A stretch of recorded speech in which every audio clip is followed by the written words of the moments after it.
Qu'est-ce qu'on mange aujourd'hui? On va se faire un bon pâte avec mon ingrédient préféré, une bonne crème de courgette et ricotta. On commence par enlever la tête et le couletto. Ensuite, on a besoin juste de la peau de la courgette. Mais la mie à l'intérieur, on ne la jette pas, hein? Et on va couper tout ça pour en faire des cubes. Ensuite, on va couper aussi la mie. On se la fait un petit carré aussi et on la met de côté.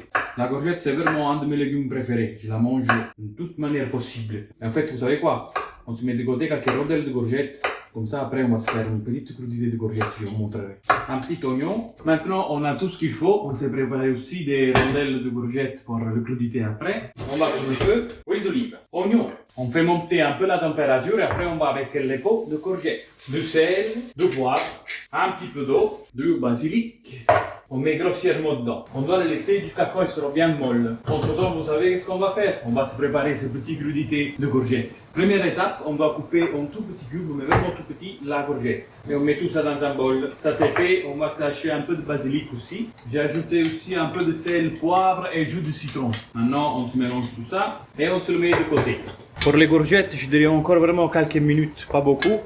Et entre-temps, nous, vous savez ce qu'on va faire? Entre-temps, nous, on va se préparer cette belle ricotta. Huile d'olive, sel, poivre, basilic. Tout ça, c'est au goût, hein. Quand je dis sel, poivre, tout ça, c'est au goût. Vous pouvez en mettre pas du tout. Il y a des choses qu'il faut, par exemple, un peu d'huile d'olive, un peu de sel, parce que les ricotta sont toujours tendance à être un peu fades. Et on mélange tout.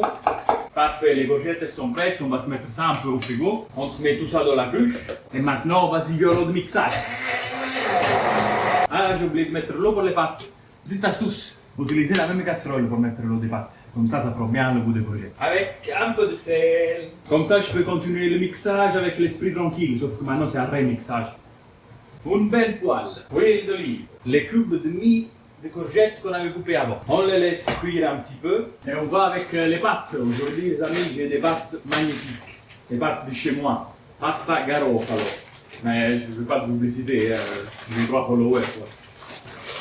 Et vous les laissez al dente, la magnifique crème de courgette. Oh mais regardez-moi ces couleurs. Ça c'est parce que j'ai mis le sel juste au moment où j'ai mis les courgettes aussi à cuire. Comme ça ne fait pas noircir. On garde un peu de cuisson des pâtes, et c'est toujours bien le faire. Et on va directement dedans. C'est incroyable tout ce qu'on peut faire avec 2 courgettes. Bon, 2 courgettes bien grosses, mais 2 courgettes. L'assiette toujours jolie. On prend la ricotta qu'on avait préparée avant, on se fait une belle quenelle avec les cuillères, on la pose dessus délicatement, on reprend le crudité de courgette qu'on avait fait, ça donne aussi un petit côté croustillant au plat. Pasta au triomphe de courgette, courgette partout. Et on va réfléchir à la prochaine recette. Ciao bello!